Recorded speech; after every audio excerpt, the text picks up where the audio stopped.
के बारे में तो हम सभी जानते हैं और आजकल इन्वेस्ट करने के कई तरीके हैं। आप में से कई लोगों ने मुझसे पूछा है स्टॉक मार्केट के बारे में, तो इस वीडियो में मैं पर्टिकुलरली सिर्फ स्टॉक मार्केट के बारे में ही बात करूंगा। लेकिन स्टॉक मार्केट का नाम सुनकर बहुत से लोगों के दिमाग में कंफ्यूजन और डर पैदा हो जाता है कि ये स्टॉक क्या होता है, कैसे इन्वेस्ट करते हैं, पैसे डूब जाएंगे, बेकार है, ये बहुत रिस्क होता है। लेकिन दोस्तों, रिस्क तो कुकर में खाना पकाने में भी है, पर अगर आपको खाना पकाना आता है तो उसका रिस्क कम हो जाता है। रिस्क तो गाड़ी चलाने में भी है, पर अगर आप अच्छे से गाड़ी चलाना जानते हो तो एक्सीडेंट का खतरा कम हो जाता है। ठीक उसी तरह स्टॉक मार्केट में भी रिस्क है और आप इस रिस्क से कभी भी नहीं बच पाओगे।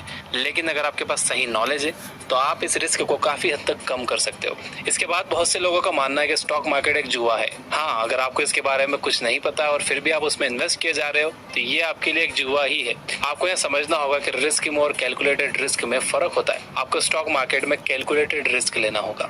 कैलकुलेटेड रिस्क कैसे लेते हैं आइए देखते हैं। सबसे पहले आप ये डिसाइड करो कि आप कितना रिस्क ले सकते हो। अगर आप यंग हो और महीने में अच्छा पैसा बचा लेते हो तो आप स्टॉक मार्केट में ज्यादा रिस्क ले सकते हो।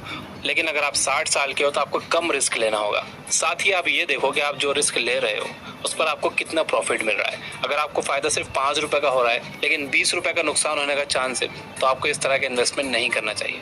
तो सबसे पहले हम स्टॉक मार्केट की ABCD जान लेते हैं ताकि आपको इसके बारे में पता लग जाए।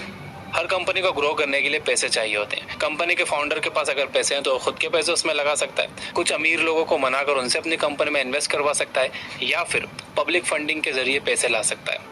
पब्लिक फंडिंग में कंपनी आम जनता से पैसे लेती है। वो अपने बहुत से शेयर्स मार्केट में ऑफर कर देती है जिसे IPO कहा जाता है, यानी कि इनिशियल पब्लिक ऑफर।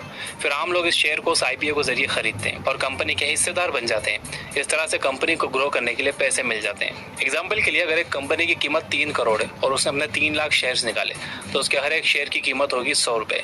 अब अगर आप उसके 20 शेयर्स खरीद लेते हो तो आप उस कंपनी में 2000 रुपए के मालिक बन जाते हो। आपको उस कंपनी में 2000 रुपए का हिस्सा है।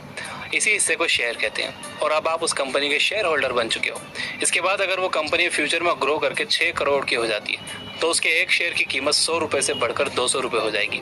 आपके इन्वेस्ट किए गए 2000 रुपए 4000 बन जाएंगे। वैसे ही अगर कंपनी लॉस में जाकर 1 करोड़ की हो जाती है तो उसका एक शेयर 33 रुपए का हो जाएगा। आप जब चाहे अपने शेयर्स को बेचकर अपने पैसे को वापस पा सकते हैं। अगर आपको लग रहा है कि कंपनी डूब रही है या फ्यूचर में वो आपको प्रॉफिट कमा कर नहीं दे सकती तो आप उस कंपनी के शेयर्स को स्टॉक मार्केट में बेच सकते हो और उससे अपने पैसे वापस पा सकते हो। कंपनी को जो प्रॉफिट होता है तो वो कभी कभी उसे अपने शेयर होल्डर्स में बांट देती है। या तो वो अपने शेयर होल्डर्स को पैसे दे सकती है या फिर उसे और शेयर्स दे सकती है। इसे डिविडेंड कहा जाता है। कंपनी के शेयर्स के दाम तब बढ़ जाते हैं जब इसे बहुत से लोग खरीदना चाहते हैं। मार्केट का एक यूनिवर्सल लॉ है, if demand goes up price goes up and vice versa. इसका मतलब है अगर एक कंपनी बहुत प्रॉफिट कमा रही है तो उसके स्टॉक्स बहुत से लोग खरीदना चाहेंगे। अगर उसके स्टॉक्स बहुत से लोग खरीदना चाहेंगे तो उसकी डिमांड बढ़ जाएगी और उसकी कीमत भी। ठीक इसी तरह अगर कंपनी नुकसान में जा रही है तो उसके स्टॉक्स कोई नहीं लेना चाहेगा। जिन लोगों ने उसे ले रखे हैं वो उसे बेचने लगेंगे और उसके प्राइस घट जाएंगे। देखिए, सिंपल रूल ये है कि आपको एक कंपनी में तब इन्वेस्ट करना है जब उसके स्टॉक की कीमत कम हो। इसके बाद जब उसकी कीमत बढ़ेगी तो या तो आप उसे बेच दीजिए और तुरंत पैसे वापस ले लीजिए या फिर लॉन्ग टर्म के लिए इन्वेस्ट करने के इरादे से उसे वहीं पर छोड़ दीजिए। एक एग्जांपल बताता हूँ। 2004 में जिस भी आदमी ने गूगल में लॉन्ग टर्म के लिए अपना पैसा लगाया होगा उसे अब तक अरबों रुपए का प्रॉफिट डिविडेंड के रूप में मिला होगा। और अगर वो अपने शेयर्स नहीं बेचता है तो उसे जिंदगी भर गूगल से पैसे मिलते रहेंगे। लेकिन सारी कंपनीज गूगल और फेसबुक की तरह नहीं होती, बहुत सी फेल हो जाती हैं जिससे इन्वेस्टर्स को नुकसान हो जाता है। इसलिए आपको स्टॉक मार्केट को बहुत डीप में समझने की जरूरत है। इंडिया में 2 स्टॉक मार्केट्स हैं जिनका नाम है बॉम्बे स्टॉक एक्सचेंज और national stock exchange. National stock exchange सबसे बड़ा स्टॉक मार्केट है। आप इन दोनों में से किसी में भी अपना पैसा लगा सकते हो। इसमें इन्वेस्ट करने के लिए आपको अपना एक डीमैट अकाउंट खोलना होगा। जिस तरह से आपके बैंक अकाउंट में पैसे रखे होते हैं इसी तरह से डीमैट अकाउंट में शेयर्स रखे होते हैं। ये डीमैट अकाउंट आपके सेविंग अकाउंट से लिंक हो जाता है। इससे होता यह है कि आप अपने डीमैट अकाउंट से कोई भी शेयर जब बेचते हो मार्केट में तो वो पैसा डायरेक्टली आपके सेविंग अकाउंट में आ जाता है। डीमैट अकाउंट को आज बहुत आसानी से आप अपने मोबाइल फोन से खोल सकते हो। 2 कंपनीज ऐसी हैं जो डीमैट अकाउंट प्रोवाइड करती है जिनके बारे में मैं जानता हूँ। फर्स्ट है जीरोधा जो 300 रुपए में डीमैट अकाउंट खोलते हैं, इसका लिंक डिस्क्रिप्शन में है। और सेकंड है अप स्टॉक्स जो लिमिटेड टाइम ऑफर में फ्री में डीमैट अकाउंट्स खोल रहे हैं और अब स्टॉक्स के सिलेक्टेड कस्टमर्स को 100 रुपीज के शेयर भी दे रहे हैं फ्री में। इसका लिंक डिस्क्रिप्शन में है। अगर आप एक स्टूडेंट हो, आपके पास पैसे नहीं है इन्वेस्ट करने के लिए तो भी आपको डीमैट अकाउंट तो खोलना ही चाहिए सीखने के लिए। स्टॉक मार्केट में रिस्क तो होता ही और इस रिस्क को कोई भी कभी भी खत्म नहीं कर सकता। अगर आप जिंदा हो तो मरने का रिस्क कहीं ना कहीं हमेशा होता ही है। लेकिन इसका मतलब ये नहीं है कि आप लापरवाही से अपना दिन बिताओ, रोड देखकर क्रॉस ना करो या फालतू के 10 फ्लोर की बिल्डिंग में ऊपर शक्तिमान बनने की कोशिश करो। ठीक उसी तरह स्टॉक मार्केट में भी रिस्क कम किया जा सकता है अगर आप कुछ बातें मानिए। सबसे पहले एक्सपर्ट से कांटेक्ट बनाओ। आपके कांटेक्ट में जितने ज्यादा एक्सपर्ट्स होंगे, स्टॉक मार्केट में आपके कामयाब होने के चांसेस उतने ज्यादा होंगे। इसके बाद किसी एक्सपर्ट की बात पर सिर्फ इसलिए भरोसा मत करो क्योंकि वो एक्सपर्ट है। आप खुद भी हमेशा इसके बारे में और जानते रहो, इससे रिलेटेड बुक्स पढ़ते रहो, ताकि आपको हमेशा इन एक्सपर्ट्स पर डिपेंड ना रहना पड़े और आप खुद भी एक दिन एक्सपर्ट बन जाओ। साथ ही आपको एक बात और ध्यान में रखने की जरूरत है, सारे एक्सपर्ट्स हो ये जरूरी नहीं है। कुछ एक्सपर्ट्स को कंपनीज पैसे देती हैं ताकि वो लोग अपने फॉलोअर्स से बोल सके कि उनकी कंपनी के ग्रो करने की बहुत पॉसिबिलिटी है। इसीलिए वो एक्सपर्ट्स उस कंपनी में पैसा लगाने के लिए आपको बोल सकते हैं जिसने उन्हें इसके लिए पैसे दिए हैं। इसलिए ये बहुत जरूरी है कि आप आंख बंद कर इन लोगों की बात ना सुनो।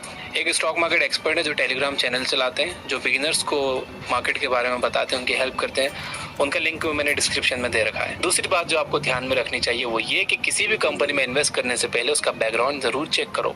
ये देखो कि पिछले कुछ सालों में कंपनी ने कितना प्रॉफिट कमाया है, उसने अपने शेयर होल्डर्स को कितना डिविडेंड दिया है, उसके फाउंडर्स कैसे हैं, उसका मैनेजमेंट कैसा है, उस कंपनी की टीम कैसी है। आप उस कंपनी के हर पहलू को अच्छे से परखिए और फिर ये फैसला कीजिए कि वो इन्वेस्ट करने लायक है या नहीं। इसके बाद ये देखिए कि इस कंपनी के फ्यूचर में ग्रो करने के चांसेस कितने हैं। आप सोचते होंगे कि टेक्नोलॉजी और गेम्स की कंपनीज बहुत फायदा कमाती हैं। ये सच है, लेकिन वो ज्यादा दिन मार्केट में नहीं रहती। लोग एक ही गेम खेल कर ऊब जाते हैं, अब वो चाहे पबजी हो या पोकेमॉन गो। इस तरह की कंपनीज शॉर्ट टर्म में फायदा कमाने के लिए अच्छी होती है, लेकिन लॉन्ग टर्म में ये फेल हो जाती है क्योंकि लोगों को हमेशा कुछ नया चाहिए होता है।